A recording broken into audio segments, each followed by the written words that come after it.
আমি পরম করুণাময় সৃষ্টিকর্তার নামে শপথ গ্রহণ করিতেছি যে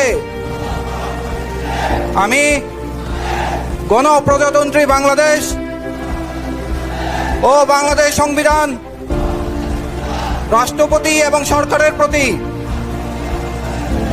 অকৃত্রিম বিশ্বস্ততা ও আনুগত্য পোষণ করিব। বাংলাদেশ বাণিজ্যিক নৌবহর অথবা সরকার কর্তৃক নির্ধারিত দেশ বিদেশের যে কোনো দায়িত্ব